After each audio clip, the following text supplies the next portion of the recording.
al hermano Jaime, su linda esposa, hermano David, igualmente a su familia, a toda la iglesia en general. A los amigos que nos visitan, son bienvenidos a este lugar también. Bueno, me complace estar en esta noche aquí.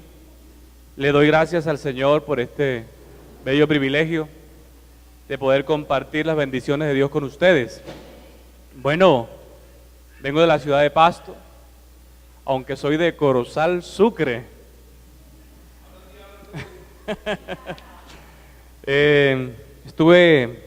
Conocí al Señor en Barranquilla, pero por cuestiones de trabajo fui trasladado a la ciudad de Pasto y allá por la gracia del Señor salimos al ministerio.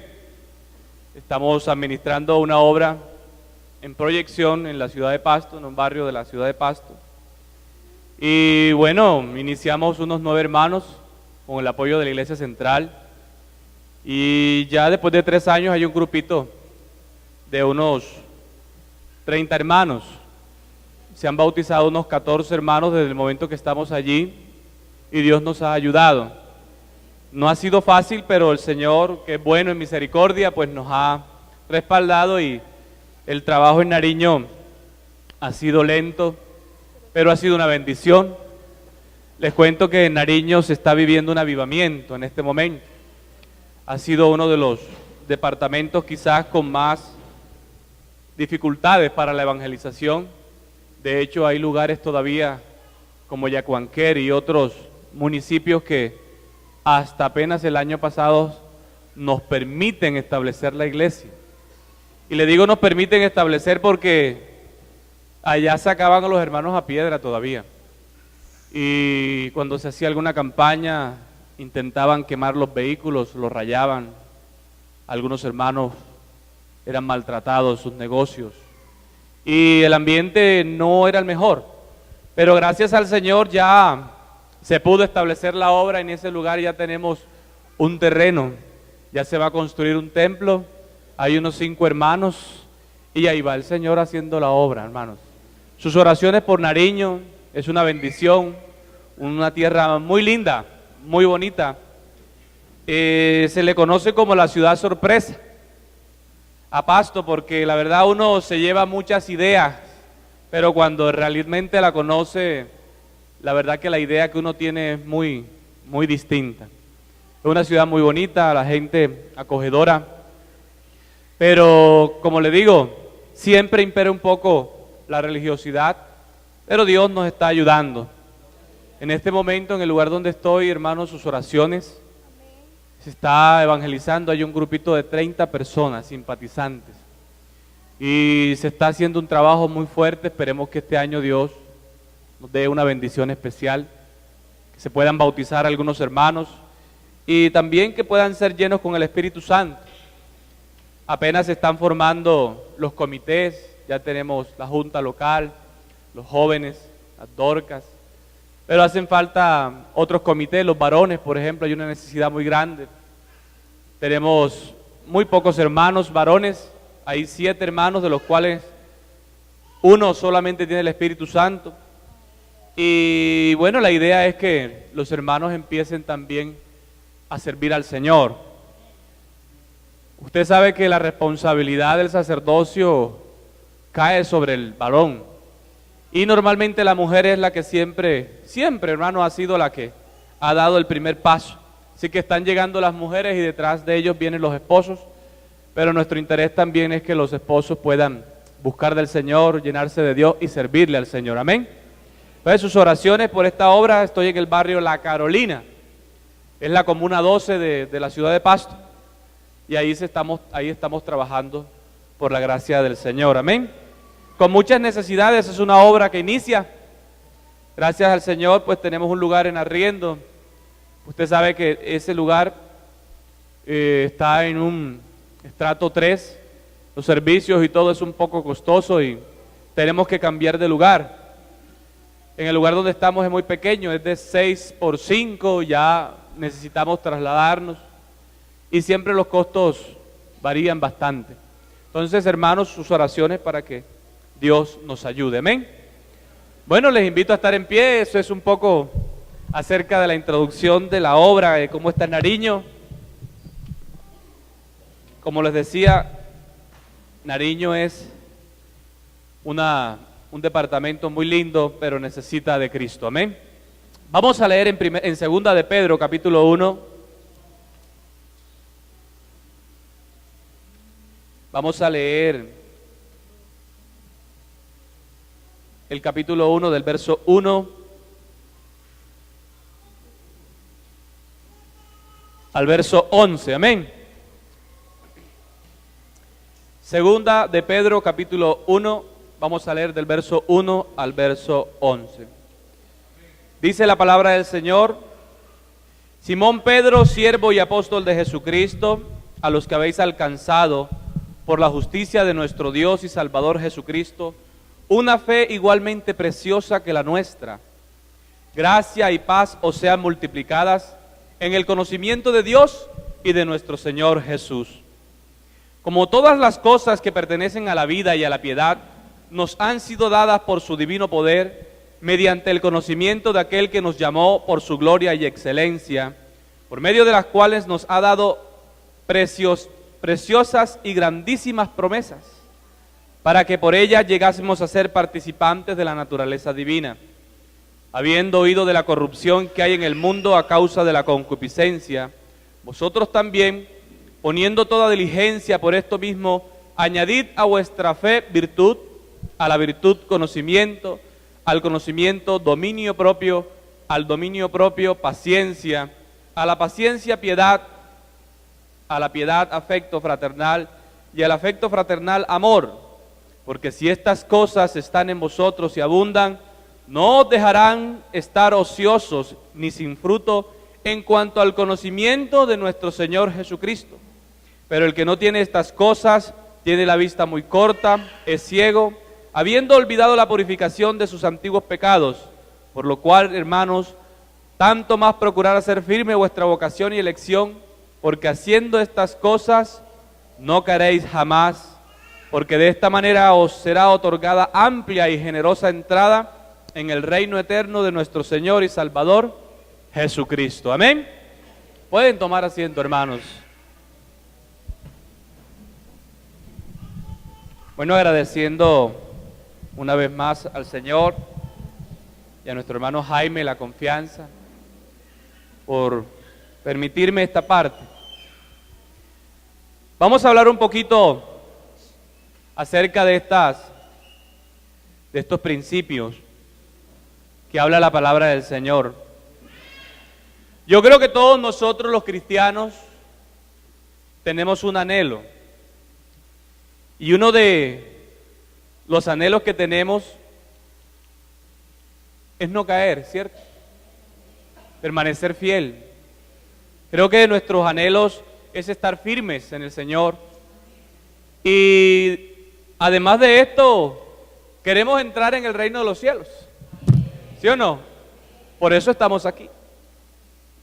Así que el apóstol habla un poco acerca de esto porque esta parte es muy importante si nosotros queremos permanecer firmes en el Señor. Y no solamente eso, sino que el Señor nos otorga, dice la palabra de Dios, amplia entrada. Es decir, cuando usted habla del Evangelio, dice, ancho es el camino que lleva a la perdición, pero angosto es la puerta, ¿verdad?, que nos lleva a la salvación. Así que se habla de un camino angosto, de una puerta estrecha que cruzar, pero la Biblia aquí nos abre la puerta. Esa estrechez se puede volver un poco amplia si nosotros aplicamos lo que la palabra de Dios enseña. Porque dice aquí, porque de esta manera os será otorgada amplia y generosa entrada.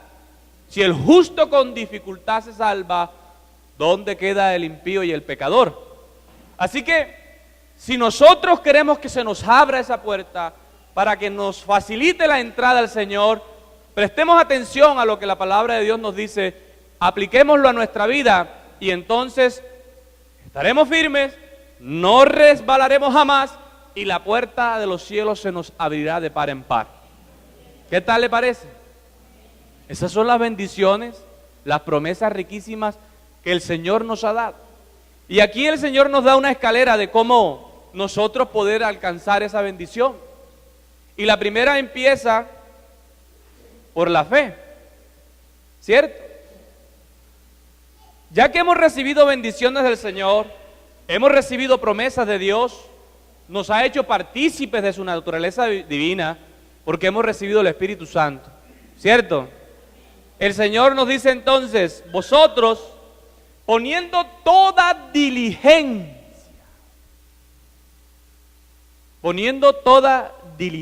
es decir, al Señor le interesa que nosotros seamos diligentes, no negligentes, pongamos interés, pongamos empeño, tengamos el deseo de hacerlo bien. Y dice la palabra del Señor, añadid a vuestra fe.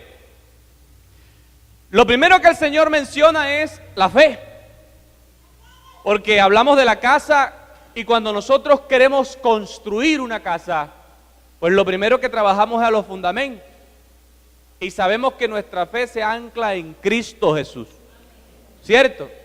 Cuando usted va a construir, una vez estando en Barranquilla, me dirigí hacia el norte y allí van a construir un centro comercial.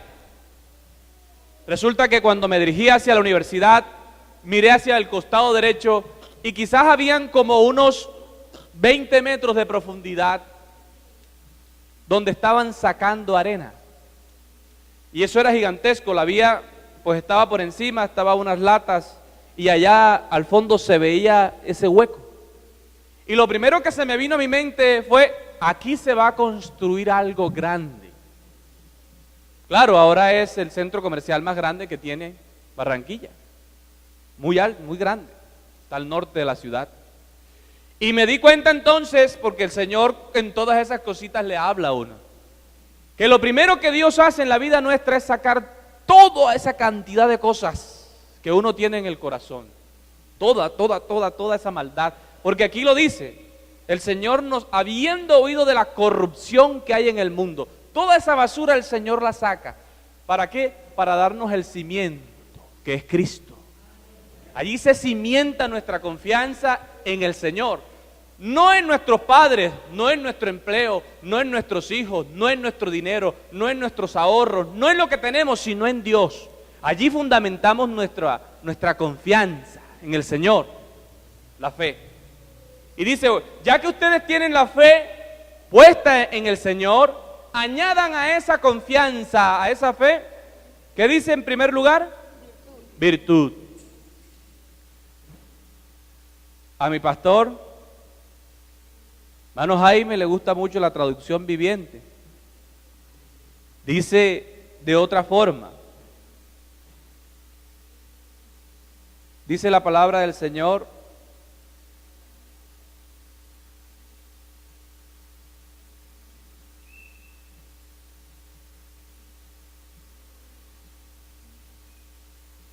esfuércense al máximo por responder a las promesas de Dios, completando su fe con abundante provisión de excelencia moral. Imagínense. Con una abundante provisión de excelencia moral. Porque la otra virtud también podemos hablar como de poder, ¿no? Y virtud salió de él. Pero aquí está hablando de la moralidad. Está hablando de lo que nosotros, cómo actuamos, ¿verdad? Pero ¿por qué actuamos? A esa fe hay que añadirle integridad. A esa fe hay que añadirle que lo que somos, si en verdad somos o no somos, para poder actuar. Porque yo actúo de acuerdo a lo que pienso, a lo que soy. Y empieza entonces el Señor a decirnos que con toda diligencia a esa fe añadamos nosotros virtud, actuar. No nos quedemos solamente en la fe, sino también actuando conforme a lo que nosotros creemos. Porque la fe sin obra es muerte, es muerta. La fe sin obra es muerta. Añadiendo nosotros virtud. A la virtud, conocimiento. Usted sabe que hoy día se habla de muchas cosas, pero hermano, yo creo el conocimiento de la verdad a uno lo libera. Y uno debe interesarse mucho por estudiar la palabra y de conocer a nuestro Dios. Dice el apóstol, para que podáis conocer y comprender la anchura, la altura, la profundidad, de que nosotros podamos conocer a Jesús en todo su aspecto, en el conocimiento de la verdad. Porque cuando tú conoces, hermano, eso afianza, el conocimiento afianza tu fe, tu confianza. ¿Sabe que los países subdesarrollados, como Colombia, nosotros, si usted se da cuenta, en cierta manera somos subyugados a las potencias mundiales? ¿Por qué? Porque nos falta conocimiento. Y es increíble cómo ellos se proponen que la brecha de conocimiento se amplíe, y ellos lo consideran en años. La tecnología en Estados Unidos con Colombia, la brecha ellos lo quieren alcanzar ya los 50 años. ¿Usted se imagina eso? Es decir, que lo que ellos usaban allá para el tiempo hace 50 años es lo que a nosotros nos llega hoy día. Porque no estoy hablando solamente del comercio, estamos hablando de la tecnología oculta que tienen las naciones. Porque ya lo que sacan es lo que sobra. Porque ellos normalmente siempre lo hacen es al tema militar. Y todas estas cosas que nos llegan a nosotros ya eso están desechadas por ellos. Ya ellos tienen otro tipo de tecnología y nosotros estamos detrás de ellos, de cierta forma esclavizados. Ellos son los que imponen la marcha. ¿Por qué? Por nuestro desconocimiento. Asimismo sucede también en nuestra vida espiritual. Cuando nosotros no ampliamos nuestro conocimiento en las cosas de Dios, nosotros nos subyugamos. Y nosotros no vamos a poder mantener firmeza en el Señor. Uno se encuentra, hermano, aunque usted no lo crea, con gente de 30 años que tiene los resabios que usted quiera. Los resabios que usted quiera. Yo tengo personas muy allegadas a mí, que cuando uno los escucha hablar, parece que no confiarán en Dios. Y tienen muchos años. ¿Pero por qué? Porque no conocen el poder de Dios. Y a veces se necesitan algunas experiencias para que tu fe se afirme en el Señor. Las necesitas. Una de las experiencias que yo tuve cuando me convertí tenía que ver mucho con el mundo espiritual.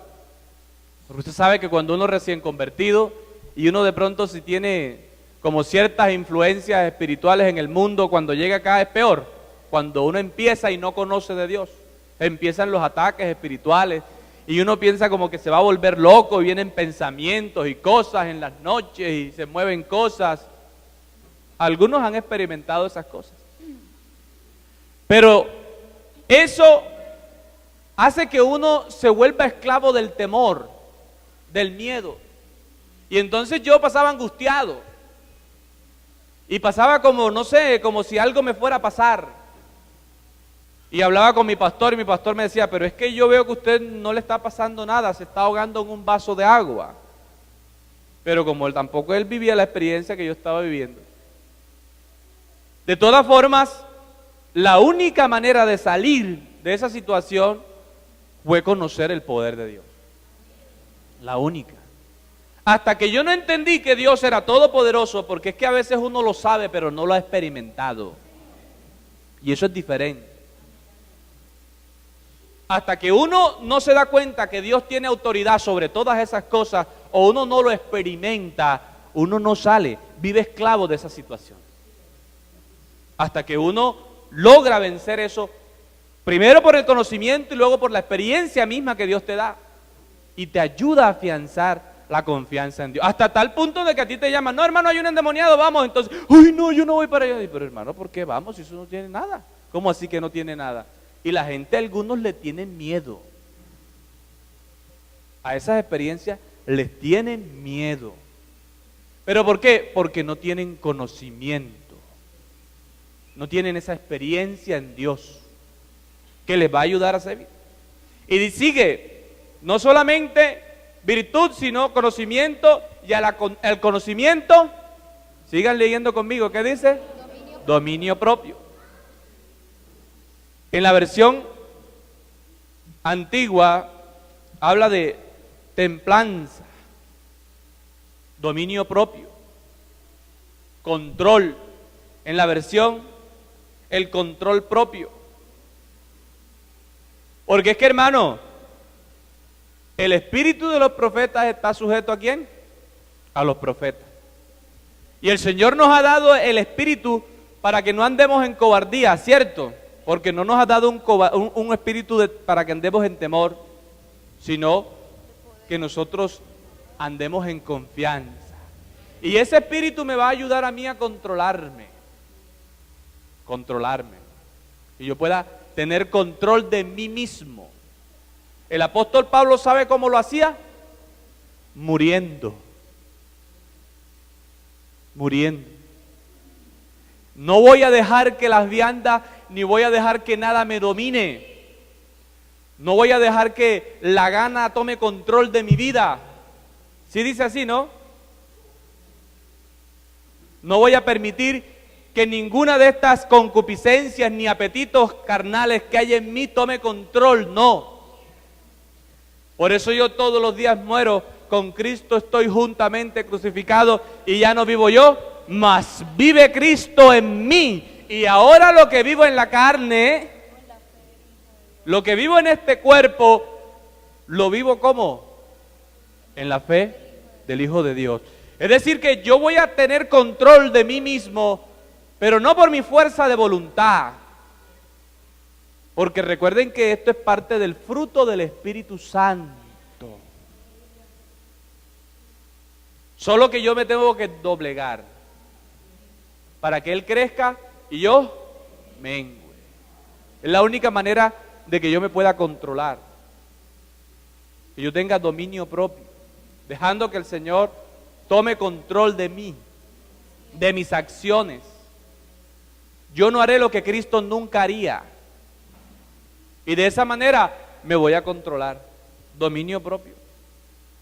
Y dice además de eso, añadid al dominio propio, ¿qué? Paciencia. Ay, esa palabrita, paciencia. Los que por la fe y la paciencia heredan las promesas. A veces nosotros somos inmediatistas, ¿cierto? Y no nos gusta este tema de la paciencia. Pero cuando uno se va a la palabra, uno se va a dar cuenta que las promesas del Señor llegaron a estos grandes hombres de Dios después de muchísimos años, muchísimos años. ¿El padre de la fe quién es? Abraham. ¿Cuántos años tenía Abraham cuando Dios le prometió un hijo? 90. ¿Cuánto? No, la promesa vino cuando tenían ¿cuánto? ¿Quién me puede decir? 75. 75 años. ¿Ya entiende por qué Sara le dijo a Abraham, no, mijo, coge la otra muchacha para qué? ¿Y cuándo le vino el hijo a Abraham de la promesa? ¿A los cuántos? 99 años. ¿Cuántos años pasaron? A ver, matemáticos. ¿Cuánto? 24 años. Qué bonito, ¿no? Usted sí esperaría una promesa de Dios 24 años. Por eso es que usted cuando lee allí en Hebreos va a entender por qué el apóstol dice, cuando él se miró y vio su cuerpo como viejo, porque cuando uno tiene 75 años como viejito, ¿cierto? Ahora con 99 y nada que le llega. Vaya comprendiendo, hermano. Si miramos el caso de David, David, el rey David. ¿A qué edad recibió la promesa David, más o menos? 16, dicen por acá. ¿Quién da más? 17. Bueno. ¿Y a qué edad recibió David el reino? A los 30 años. Fueron unos 17 añitos por allí mal contados que demoró él para recibir el reino. El apóstol Pablo recibió el llamamiento, ¿verdad?, para ser misionero y llevar a todos los confines de la tierra el mensaje. ¿Usted sabe cuánto tardó él en salir? ¿Qué me dice? 13 años. Y hoy hay unos que tienen 3 años y ya se desesperan.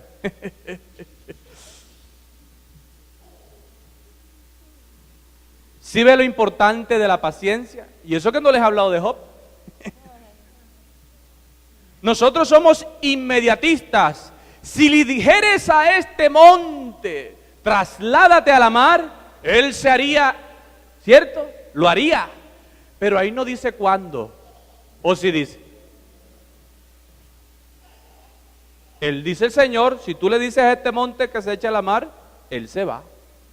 Unas niñas en Japón lo experimentaron. Una misionera dándole clase a unas jóvenes. Les decía, hablándole al Señor tantas cosas, hasta que una niña le preguntó, maestra, ¿el Señor todo lo puede? Sí, todo lo puede. Es que nosotros vemos una montaña aquí y no sabemos qué hay allá detrás. Dice, no, allá atrás está el mar. ¿El mar? Sí, el mar está allá atrás. Y la montaña no nos deja ver el mar. Y si nosotros le pedimos al Señor que mueva esa montaña, ¿será que nos pueden mostrar el mar? Y la maestra le sacó 10,000 argumentos. En todo caso les dijo, no, que Dios no era así, porque Dios es esto, porque Dios lo otro. Pero Señor, usted nos ha enseñado que Dios todo lo puede. Dios, no, mija, que no. La misionera se fue, las japonesitas se quedaron y empezaron a orar todas las noches. ¿Sabe qué ocurrió? 6 meses después, una cantidad de tractomulas y de máquinas empezaron a remover la montaña.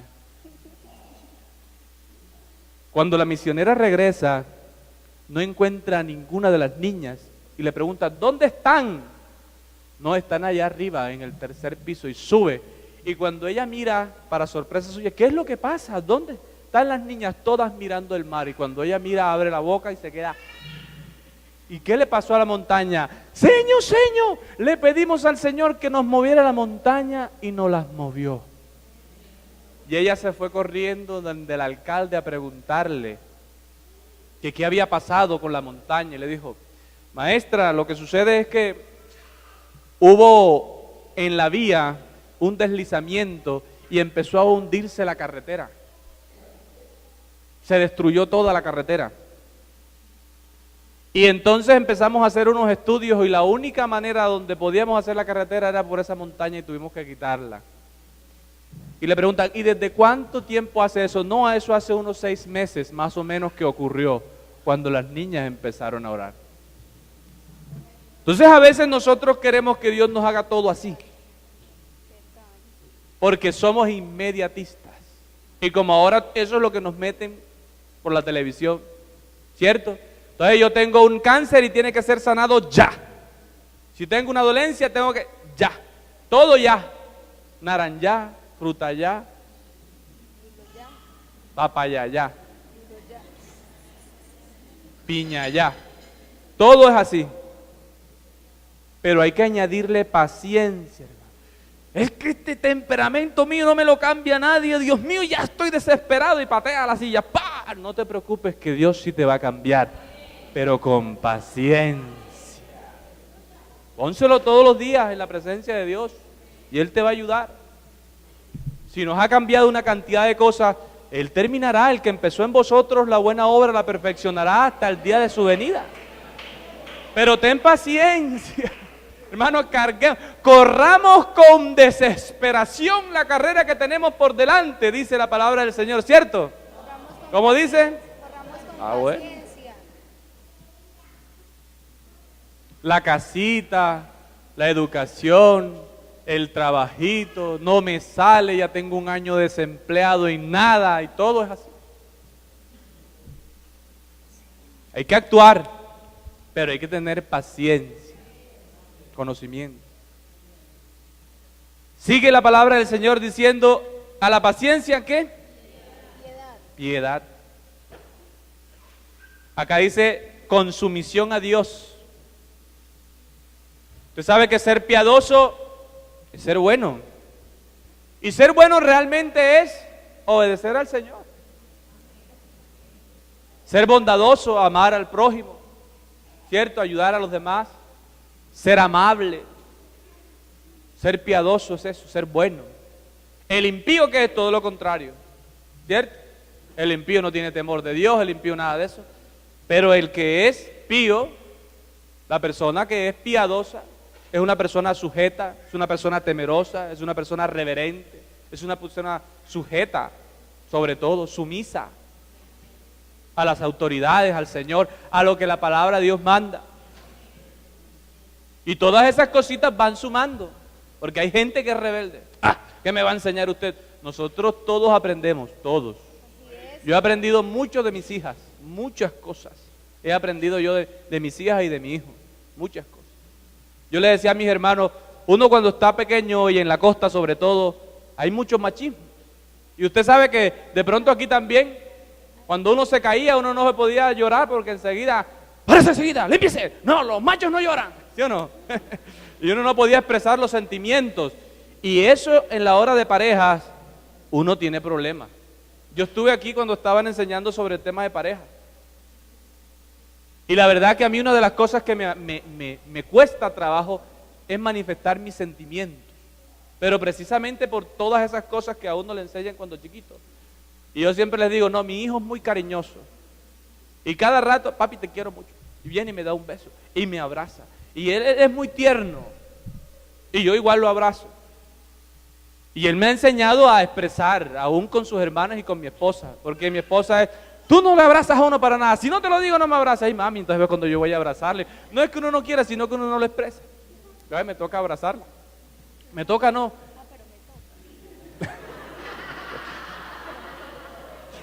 Toca. No porque no quiera, sino que uno no expresa. Entonces eso le toca a uno aprenderlo, otra vez reaprenderlo. Entonces mis hijos me están enseñando, y a veces a uno, hermanos, no crea que tienen una vida muy difícil, no pueden expresar sus sentimientos, hermanas que han sido violadas, no pueden dejarse tocar a veces de los esposos, todas esas cosas tienen que ellas superarlo, ¿sí o no? Y uno aprende, uno va aprendiendo, pero la gente no quiere ya, porque la persona, como dicen por ahí, vea hermano, el anciano que no quiere aprender que se muera. Yo quiero morirme aprendiendo. Yo quiero. Sí, porque si ya no tenemos nada que aprender, ¿qué vamos a hacer aquí? Que nos vayamos con el Señor. No tengo más nada que hacer aquí. No, pero todos sí tenemos algo que hacer aquí, todos. Los ancianitos nosotros los amamos, los respetamos, los valoramos. Pero a veces ellos aprenden también de los niños, de los jóvenes. ¿Sí o no? Y le enseñan a uno también muchas cosas. Yo he aprendido de los ancianos. A mí me encanta andar con ancianos. De la iglesia fue una de las cosas que hice. Al año de convertido, mis primeras amigas eran unas ancianas. No sé si usted acuerda de la hermana Villar, diácona de allá, trabajó conmigo, una madre para mí, una señora especial. Me enseñó muchas cosas. Pero también ellas eran humildes. Entonces, hermanos, nosotros tenemos que aprender con humildad, sumisos al Señor, a las autoridades. Y dice aquí, ¿con afecto qué? ¿Qué es para usted la fraternidad? Amor de hermanos. Filadelfia, la iglesia del amor fraternal, afecto fraternal, que nosotros nos consideremos hermanos. Esa palabra sí es linda. Qué bonito cuando uno dice, hermano Jaime, hermano Carmelo, eso es bonito. ¿Sabe por qué? Porque no hay rangos ni hay nada de eso. Ahí es un respeto de hermanos. Yo te respeto porque tú eres hijo de Dios. Yo te respeto porque tú eres hijo del santo. No porque eres miembro del consistorio. No porque eres miembro del diaconado. No, hermano, si no tienes nada, ningún cargo en la iglesia y te sientas en la última barca, el mismo respeto yo te debo dar porque eres un hijo de Dios. Afecto fraternal. Hay gente que menosprecia a los hermanos y a otros los pone en alto por la posición que tienen y no por lo que son. Porque el día que dejen de ser lo que son, ese día tú no les prestarás atención más. Hay personas que respetan al pastor por ser pastor. Si no fueran pastor, no lo respetaran. Es que no es nuestra posición. Y el pastorado es parte de un rol que Dios nos da. Y eso es lo que muchos jóvenes no han entendido cuando se meten con las señoritas. Porque si verdaderamente las trataran como hermanas y las respetaran como hijas de Dios, no hicieran tantas fechorías. Porque no se trata de que tú no te enamores, enamórate pero de la que es y cásate con ella. Pero de la que no es, déjala quietica, aunque te mueva el cabellito. Déjala quietica. Porque a todos nos pasa, ¿sí o no? Hermanos, hasta los ancianitos, ¿cierto? A todos nos pasa, eso nos pasó con nuestra época joven. Siempre hubo uno que estuvieran rondándolo a uno, siempre. Y hombres y mujeres, uno rondando a unas y las mujeres rondándolo a uno. Pero uno debe tratarlas con respeto, como hermanas que son. ¿Hijas de quién? Yo no sé, pero si es que yo soy loco o no sé por qué, pero cuando yo llegué a la iglesia, a mí me daba temor y respetar a una hermana. Y me daba temor era porque yo sabía que si me metía con una de ellas, como yo me metía con las mujeres en el mundo, yo iba a llevar, pero del de arriba, bien duro. Porque una cosa es el mundo y otra cosa es la iglesia. Yo tuve una novia en la iglesia y con esa me casé. No me preguntes cuánto estuve antes. Pero en la iglesia tuve una sola y con esa me casé. Y vivo, gracias a Dios, 14 años de casado ya. Entonces, hermano, respetar, mantenernos como hermanos. Somos hermanos. ¿Y el amor fraternal qué? Amor. Hay un poco, hermanos, que se están enfriando ya, porque el amor de muchos, ¿qué? Entonces procuremos, ¿verdad?, que ese amor nunca nos falte. Vayamos a la fuente del amor, que es el Señor. Porque todo lo que nosotros hagamos aquí en la iglesia lo debemos hacer con amor.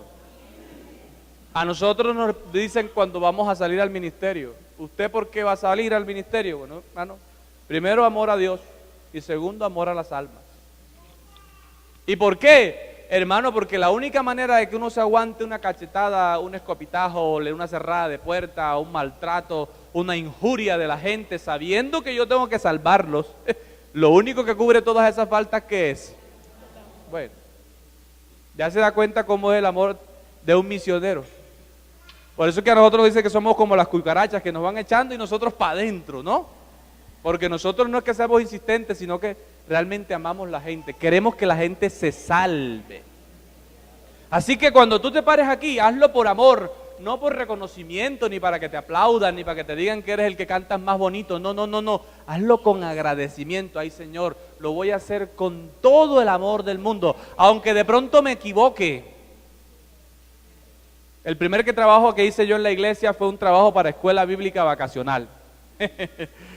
Y me acuerdo tanto que puse las letras al revés, le puse escuela vacacional bíblica.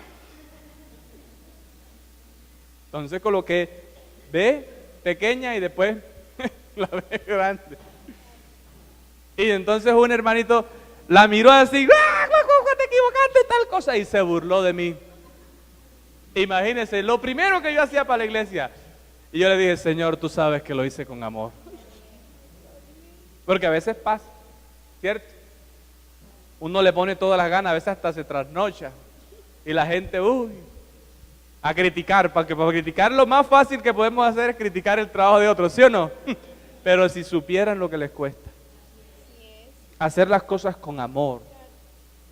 No importa lo que te pongan a hacer, hazlo con amor. Ya eso no se ve hoy día, porque hoy hasta con eso tenemos que tener cuidado, pero a mí nadie me mandaba, yo me trapeaba ese central solo. Y había ahí un hombre que le pagaban, ¿sí o no, el hermano Lea? Le pagaban para que hiciera el aseo. Y yo me iba a ayudarlo. Y a veces me tocaba solo, no podía, yo lo hago tranquilo. Me levantaba las bancas esas, las empinaba así, las bancas de madera que ustedes las conocieran, que pesan más que quién sabe qué. Las parábamos así y hacíamos el aseo y luego las bajábamos, las organizábamos y felices, sirviéndole al Señor con alegría. Hoy veo un joven en la iglesia haciendo aseo. Ay, hermano. Ya eso no se ve. Pero cuando uno ama a Dios, hermano, lo que sea. Ve, hermano, ¿qué hay que hacer? Aquí estoy. Le decían a uno regalado, consagrado. Le pueden decir lo que quieran. Pero como no le estamos sirviendo a los hombres, sino a Dios. El que te ve en lo secreto te recompensará en público. No había nadie, en las mañanitas nos íbamos y hacíamos todo. Y así hacíamos una cantidad de cosas en la iglesia. Siempre el mismo grupito, 3 o 4. Pero Dios nos bendijo, nos ayudó mucho. Hermanos, si estas cosas abundan en vosotros, si ustedes le prestan atención y con perseverancia, ustedes con mucha diligencia las aplican a su vida, créanme que ustedes jamás caerán. Ustedes estarán firmes y el Señor le va a abrir una puerta. Muchos se las querrán cerrar, pero Dios no se las cerrará. He aquí yo pongo una puerta abierta, dice el Señor, delante de ti. Qué bueno que nosotros prestemos atención a estas bendiciones y las apliquemos a nuestra vida, las interioricemos. Piensa en ti, no pienses en otro, en ti, en ti, en ti. Aplícalas a tu vida y verás cómo vendrán bendiciones. Yo te invito a estar en pie. ¿Cuál de estas virtudes te hace falta? ¿A cuál de ellas has descuidado? ¿A cuál de ellas? ¿Fe?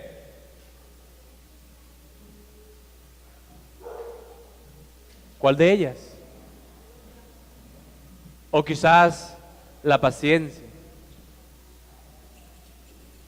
O de pronto no te controlas. De pronto no tienes amor ya.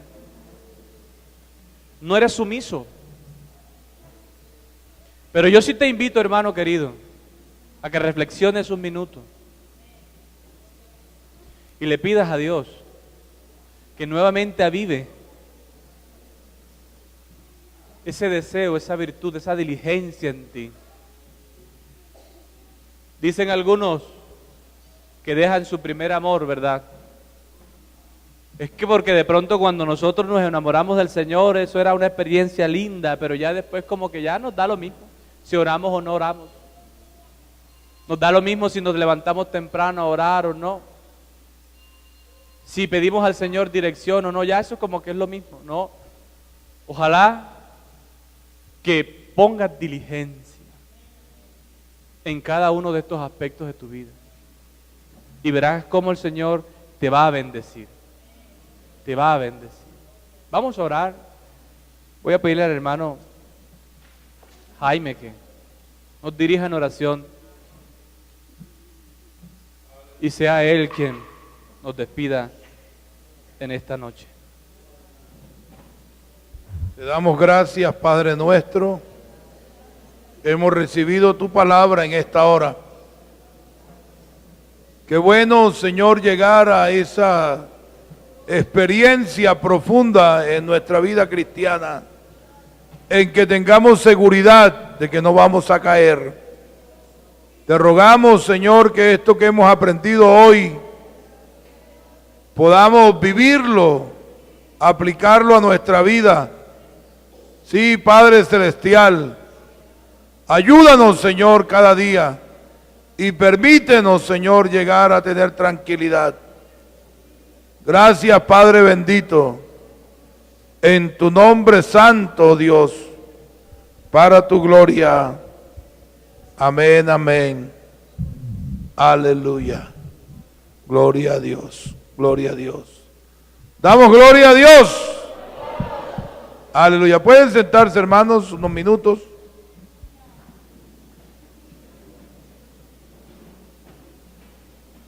Les recuerdo que mañana tenemos refán, diferentes lugares. De igual forma, nuestro hermano